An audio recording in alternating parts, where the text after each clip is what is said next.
I'd wager that Ninebreaker and Armored Core 5 are probably most people's least played Armored Core games, and it's almost for the same reasons, even though they are generations apart. Ninebreaker really is a multiplayer game at heart, that's where it shines the most, but when the game was released in the West they removed the online feature. I know online wasn't like how it is now, but finding people to local play in Armored Core, yeah, good luck with that. A Raven's life is a lonely one, thus leaving only the hard training missions for the single player experience, which just isn't enough for most people. It's like asking gamers if they would rather play Metal Gear Solid or the VR missions. Only die-hard Ravens are going to bother with Ninebreaker's training missions over playing something like Armored Core 2 etc. 5th generation Armored Core is perhaps the most decisive generation of the series. I often come across old gen players that hate it, and quite a few 4th gen players hate it because it didn't carry on the gameplay from the very good Armored Core Frantis game. I can understand this frustration, as I felt the same towards Silent Alliance to Nexus, but overall I like a good mech game regardless of what generation it falls into. 5th gen's greatest strength is also its greatest weakness. It is very heavily focused on multiplayer. Now we are much further ahead than Ninebreaker days when it comes to online at this point in the PS3 and 360 era, but like many games that feature strong online play, what happens when they are no longer online? Well, that's exactly what happened to Armored Core 5 since fromsoftware wanted everyone to move over to Verdict Day, the sequel game. They decided to send their finest hunter to cut the Armored Core 5 servers and send everyone over to Verdict Day. It really sounds like another Souls tragedy. Die-hard Ravens trapped in Armored Core 5 left to linger in a dream state forever wondering what could have been. Since Verdict Day is still online and very popular, there has been zero reason for anyone to put any effort into bringing Armored Core 5 back online in any way. So the question is, how does the game hold up today? And is it even worth your time playing it? Well, let's find out.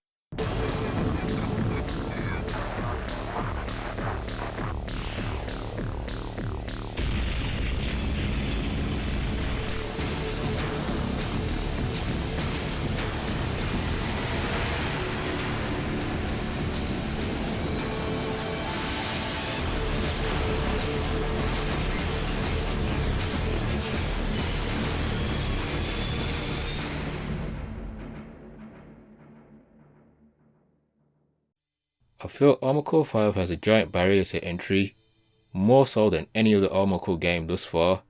It is the one generation that is the most different to all the other games in the series. I can totally see why people can't get past the barrier and just give up on the game.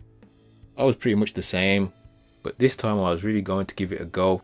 The main problem is while the game explains the simple stuff quite well, the rest of the info is not so well explained and you're left to figure things out for yourself. When you put the game on, you'll have to sit through a very lengthy install process, at least on the PS3. I suggest you go get yourself a nice drink. Then you'll have to create a team and a user profile, and then finally the game will start. It will guide you through things pretty well until you meet your first boss, and likely you'll get stomped out of the blue like I did while I was adjusting my headphones. What the hell was that? Oh well. I did end up having another crack at this intro boss since this game says via your account, and I wanted a fresh start without my few saves from years ago, but he still whooped my ass. I think as a new player you're just meant to lose this fight. It's like those early boss fights in Souls games, so don't feel bad about losing. The two main things that separate this from the other games in the series are damage and movement. Damage has a rock paper scissors method tied to all the weapons and parts. What you buy will fall into one of the three following categories. KE, which is kinetic energy. This is all your weapons that use bullets like a normal rifle, machine guns, etc. Then you have CE, which is chemical energy. This is anything that goes bang when you shoot it, so something like missiles and rockets. Thirdly, you have TE, which is thermal energy. This is basically all of your energy weapons, so laser blades, laser weapons, etc. The armor parts you buy all have parts in each of your three types, KE, CE and TE. So when building an AC, you could build an AC that's just pure TE parts, and your defense against TE weapons will be really high. But if you get shot by KE or CE weapons, you're going to melt like butter. Having played a ton of Borderlands 2, this is not new to me, as guns in there have elemental effects that create more damage over time on certain enemies. So some weapons are better used against enemies with weakness to that element. Alright, so that brings me on to something else that is unique in 5th gen, the dreaded scam mode, or what I like to call it Batman mode, like what you saw in the Arkham series. This is something you started to see a lot in video games during this time. You click in R3 and then you activate scam mode, which is basically your wall hack to see behind walls in conjunction with using it with your recon units. Essentially, scam mode is your info mode to display info about your own equipped weapons and parts along with your enemies. It is also tied to your generator. While in scam mode, your generator goes down less and recovers quicker. It is for this reason you should very much get into the habit of being in scam mode anytime you're not in direct combat. You will in time be going in and out of scam mode at a quick pace. Now, the tricky part where new players fall down is how to read all this info the game is throwing on your screen. It is totally daunting. I myself could not figure it out for ages, so don't worry, it's not something you'll get instantly. When in scam mode, make sure to hover your FCS lockbox over the enemy, then hold down R2 or RT. This will bring up more info. I will have to slow this footage down so you can fully get what I'm saying. So all the info on the right side is about your AC, how much AP, aka armor points, meaning your health you currently have, the state of your generator, and how much ammo you currently have. It will also label all the weapons you have equipped, so LA, which is left arm, RA, right arm, SU, shoulder unit, BR, back right weapon. This info here tells you how much damage you will do to the enemy you've just scanned. Distance to your enemy also plays a part in how effective and how much damage you will actually do as well, which is why the graph is there. All the info on the left side is about your enemy. The bottom left is about what weapons they have. As a new player and even old, it's better you just look at what damage types they are. So either KE, CE or TE, so you know what to watch out for. The real grave in scam mode is at the top left. You'll see the enemy's defense stats. So AP, then KE, CE and TE defense. In this case we can see Beehive has 654 in KE defense, 2765 in CE defense and 603 in TE defense. So what does this all mean? Well, the higher the number, the stronger the enemy is in that defense, meaning Beehive is strongest in CE defense. So if I shoot her with CE weapons, it won't do as much damage. So you can already guess lower defense equals the weaker Beehive is to those attacks. She is weak in KE and TE, so if I shoot her with those weapon types, she will take way more damage. This is how the damage system works in 5th generation, hence the rock paper scissors term being used. I mean, I could blast her with a CE weapon type and I would eventually kill her, but it would take far longer. For this reason I recommend at least carrying 2 weapon types in your loadout. If you want to be super safe, then take all 3 of some kind, which is what I did on my first playthrough. Oh, I forgot to mention the real kicker. While in scam mode you can't attack. Well, I mean you can boost kick, which I'll talk about later, but you can't use any of your weapons. Also, I picked one of the easiest enemy ravens to fight and slowed the footage way down. Reading info on the fly in normal play is quite the challenge itself. As you can imagine, enemies aren't going to just hover in one place for you to scan them, and for sure no human you play against is going to just sit there either. My advice is to only read the top left info as soon as you see it. You'll be facing multiple enemies. Getting the most out of scam mode is part of the gameplay. It will take a few tries to fully grasp. Now to what people either love or hate about this game, the movement. 5 and Verdict Day have movement that is like no other Armored Core game. In this game your AC can't really fly like the previous game Armored Core Franza. Instead it's more of you float gracefully down. That is of course when you get height, and the only way to get airtime is for you to wall jump on whatever buildings or debris you'll find on the map. You can constantly jump across in any direction. You can also tap the boost button for extra speed at the same time. This will sound crazy, but it actually reminds me of the Incredible Hulk game on the PS2. I don't know if any of you remember that game. I think it was on a few other consoles too, but the way Hulk moved around is exactly like that, which makes sense if you know how the Hulk is. That was actually a fun game too, worth checking out. At first it was hard for me to get hold of the movement, but by the second day of me playing I had got it down, and I was having fun just wall jumping all over the place like I was Hulk or Spider-Man. This is where the environment in the game plays a huge factor. It adds an extra layer of tactical awareness that you need to have going into battle. This game also allows you to turn your boosters off completely. I can't really explain it, but there was something just so satisfying about being able to switch my boosters on and off, drop like a heavy rock and then kick them back on, hit boost and turn. So good. It's the same feeling I get when I'm drifting in a racing game. Something else new you have in your arsenal is boost kick. This is done by holding down the boost button. You will do a kick animation. How heavy your AC is and how fast you're travelling will determine how much damage this kick does. I found it was useful for kicking those shield enemies. It also doubles as a dodge. Not its intended purpose, but it can be used that way too. You also have glide boost. Now this can only be done when your feet are on the ground. You will then boost forward at an even greater speed, best used to cover great distances between you and your target. I also recommend you hit scan mode while doing this so you can make that glide boost last longer. To help me get better at this new movement, I changed my controls. Believe me when I say I'm the default controls guy. I hardly ever change the controls in video games. But here, just changing 2 buttons made a world of difference. Swapping boost on and off for high boost did the trick. So I had square as boost on and off and L1 for high boost.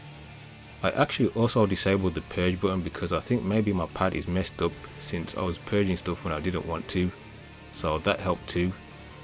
So if you're struggling with the controls, which I know many players do when it comes to Armored Core games, then try changing them around to something that fits you better. Some will say this game is slow, but any game coming after Armored Core France is going to be slower. I don't think the game is slow at all, it's somewhere in the middle. To better explain it, MechWarrior is what I would call slow. I'm not dissing MechWarrior by the way, it's great, but it is what I would call a slow mech game. Then you have other Armored Core games, especially Armored Core France. I will put V and Verdict in between those two. Combat is very much grounded. Apart from Last Raven, it's the only other Armored Core game that felt like real war to me. As in, if we have mechs right now, or in a not too distant future, this is exactly how battles will go down. I absolutely love that. This is true urban combat. Pretty much all the battles take place in city areas. I don't know, there's just something that does it for me when mechs are fighting in city areas. Shout out to Norris, my main man. It really plays into tactical warfare. In general, the city areas in previous Armored Core games are always some of my favourites too. Or fighting in underground garage areas. Just any cool urban setting. It's far more interesting map wise than big open deserts, which are just a bore. I mean, they have their place, but you best believe if we are playing PvP, I'm picking the city map.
V Story Campaign is just all that really. I can't really think of another mech game like it, apart from maybe the real Front Mission games. But in terms of third person action mech game, I can only think of another FromSoftware game. Yes, it's Metal Wolf Chaos.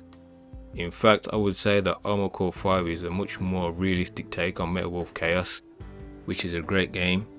But even if we ignored its wacky over the top fun story, it feels a lot more arcadey. which is not a mark against it. I think it's a totally fun mech game, but it's almost like From Software took that game and made it way more grounded. In short, V hits a sweet spot for me that I really can't find anywhere else. So what exactly is going on in the story then? Well, you play the role of a raven in a dystopian future, a world in decay and ruin, ruled by a person simply known as Father. It is very much in the same vein as 1984 Equilibrium, you know, that big brother watching over all of us feel. Now, I'm not saying the story is as good as those two movies, but if you've seen either, then you'll get the gist of what I mean. You actually start off working for the corporation, a hired organisation that works with Father along with the city police. Working your way through the level as you take out resistance members, before meeting their leader and for him to sadly die as Fran tries to contact him, Fran being his daughter. Being in this moment, you, the Raven, come to your senses and switch sides, and the resistance fight against Father carries on with Fran becoming the new leader and your new operator to boot. You'll see all her struggles as she grows into a fearless leader. This is all starting to sound very Terminator-like, isn't it? I mean, if Sarah Connor got your back, you good. Fran always believes in you, certainly one of my favourite operators in the Armored Core series. I have to give a big shout out to the Chief, the leader of the corporation, who have ulterior motives. He became one of my favourite characters of the Armored Core series. This guy gives us some true Handsome Jack levels of villainous actions. He is true gold. Just listen to some of his lines. You again. How could you kill your own allies? Oh, but I'm afraid we have no allies. That's right. No allies, nor enemies. I love everyone. Smug bastard. Don't take us lightly. We'll never give up. Good, good. Things are finally getting interesting. Testing, testing. Can anyone hear me? Viva la resistance! Who the hell is this?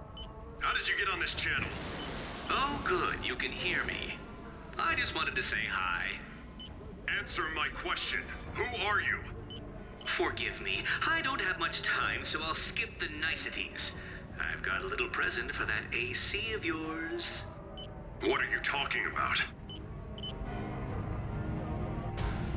Carol, is it time? Yes, sir.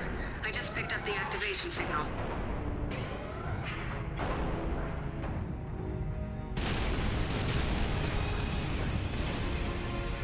Well, good luck then. I hope you like your present. Goodbye.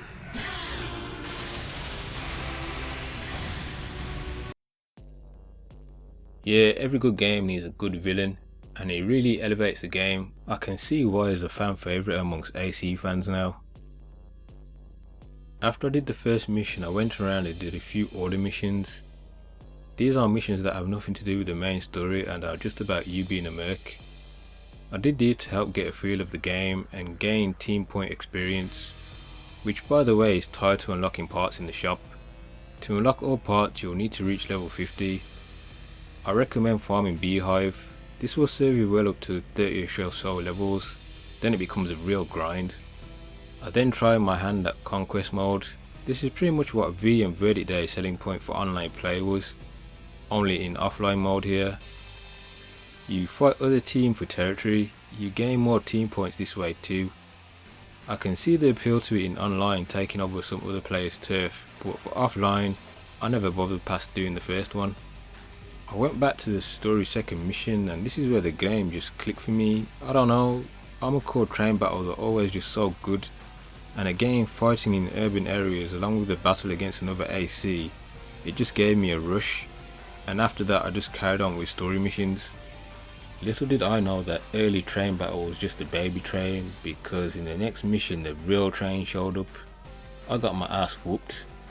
This was my first roadblock in the game. I had been using my starter AC up to this point, but this is as far as I could push my AC with my current skills at the time. This is when I hit up the shop and started to rebuild a new AC. Now the shop is highly confusing at first. You'll be seeing a whole lot of terms and numbers and graphs on the screen. It's especially intimidating for new players, but if you press select it will bring up an explanation of what it actually means. I always thought Last Raven's shop and menu system was perfect, so streamlined. Why they burnt that up from 4th generation onwards I don't know, but yeah, you'll have to go in and out of the menu to find what you're looking for. This is when you will notice junk parts and repair parts. These are just the tiers of the equipment. Junk parts are, well, your starter parts. Repair parts are the proper parts from the shop. There was a 3rd tier of tune parts, but that was tied to the online section of the game, so you can no longer tune in this game.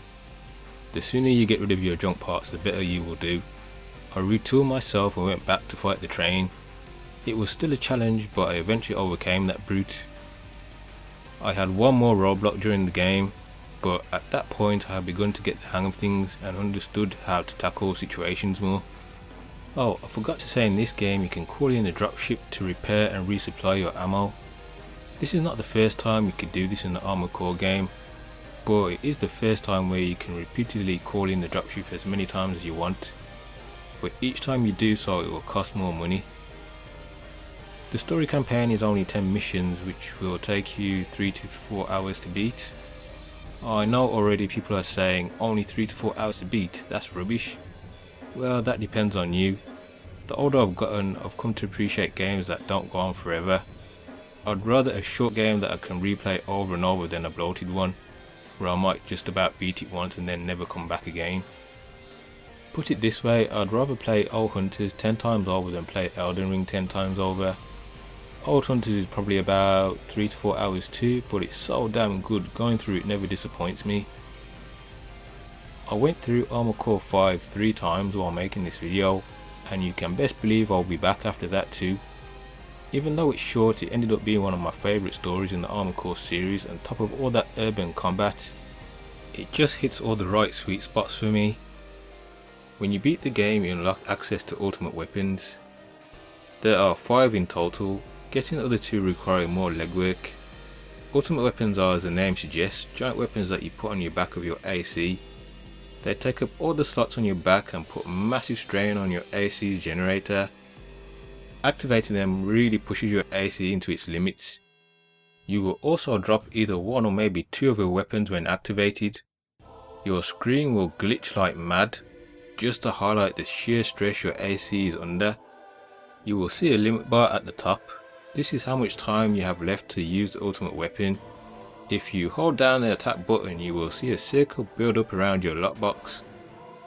When it's full, that means you can attack. At best, with the right generator you can use ultimate weapons twice. Landing that hit though is another question. Ultimate weapons are high risk but high reward. They will pretty much one shot anything in the game. My favourite one to use is the grind blade. When Armored Core 5 was first announced it was shown in the trailer. I just remember the very cool looking attack with Back to the Future style tyre burn marks left in your tracks. Ultimate weapons add flair to the game and Armored Core series in general. 5th generation currently is the only gen to feature them. The idea behind them is probably better than the execution, but they are so satisfying to use.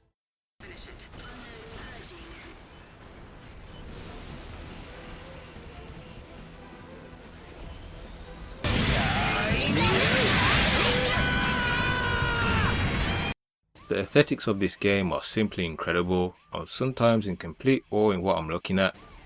This is very much a dystopian world. You can see from the structures and even sense the fear simply boosting around your AC in these locations. It's strange to find such a world in ruin but see the beauty in the art direction. Mostly all Armored Core games have had a sense of hopelessness in their world, but this game has to be the one where the backgrounds actually really hit home on that fact. Some of the bosses you fight in here are huge. Now this isn't the first game to feature giant bosses, but for me it's the first time I felt truly intimidated just by their sheer size alone. Even though I'm in a giant robot, I'm still an ant compared to them. It's like coming up against a titan. A shame then that taking them out is not that difficult when you actually sit down to tackle them, but they're still a fun challenge. Now the designs of the AC in this game are, well, yeah, most of them look like junk off the scrap heap. It's fair to say the designs in old gen and 4th gen look slicker, but I do like feeling like Chirico going through the scrap heap to find parts to rebuild my Sculpt Dog.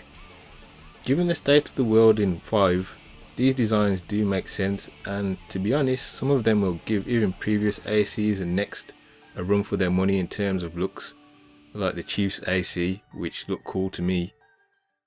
Now, while this video was more about Armored Core 5, I can't help but mention Verdict Day somewhat. Coming a year or so after 5, Verdict Day is just more of the same. Only if 5 was a taste of multiplayer, then Verdict Day is fully almost 99% multiplayer, like in a deep way. There is no other Armored Core game this deep into online multiplayer. A huge factor in Verdict Day is the UNACs. These are computer controlled ACs that you make or hire for missions. It's not the first time Armored Core has done computer controlled ACs. You can make them as far back as the PS1 days in Master of Arena. However, this is the most complex that AI has been for your AC creations. You do have stock pre-made UNICs that you can hire, and those are good enough for the story mode, which is also 10 missions, and again about the same length, so 3 to 4 hours, that features a story that heavily involves UNACs. However, I didn't find the story as interesting as Armored Core 5. Online is what Verdict Day is about. Those stock UNICs will do okay for you in offline missions, but when it comes to online, they will most certainly get murdered, especially against other humans and online only bosses. The game really encourages you to make your own UNICs. Think of them as Pokemon you make to train and become better in battle each time they fight. The other side of Verdict Day is just straight up PvP and team battles. Given the game's age, along with it only being available on systems that are even older, you can imagine the scene for the game is a dead zone. I recommend hitting up an Armored Core Discord or fan group if you're seeking online play. I did manage to find some players after a few days, and I totally apologise for the gameplay you're seeing. This is the first time I've played anyone in an Armored Core game since the first game on PS1. So I know you die-hard Verdict Day players are probably thinking, look at this noob making all these mistakes. Yeah, I got my ass whooped mostly, but I did manage to win a few bouts. I think I did panic a few times, but you know, even though I'm not an online guy, I admit I was having fun. I can very much see the appeal of PvP, trying to find new builds and beat stronger players. While the game is pretty much dead in the West, it is still thriving in Japan. But if you want to play Japanese players, you'll need the Japanese version of the game. Either way, the recommended platform is PS3. 5 soundtrack was good, and I mean damn good, but Verdict Day soundtrack is absolutely banging. Armored Core Frantic fans won't like me saying this, but Verdict Day's version of Motherwell sounds better to me. In fact, it has some great remixes on top of its own original beats. I do feel like 5 had better maps than Verdict Day, which adopted the more desert-like maps over urban settings. All in all, I really enjoyed my time with 5th generation. I wish I hadn't listened to people bad-mouthing it years ago. I would have given it a better shot than I did. If you've never played any Armored Core before, I would actually recommend it too, so you don't have to untrain your brain from what all the previous gens did before.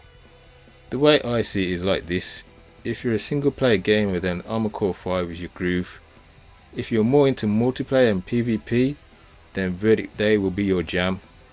Not surprisingly, I ended up liking 5 more, but they're both good games.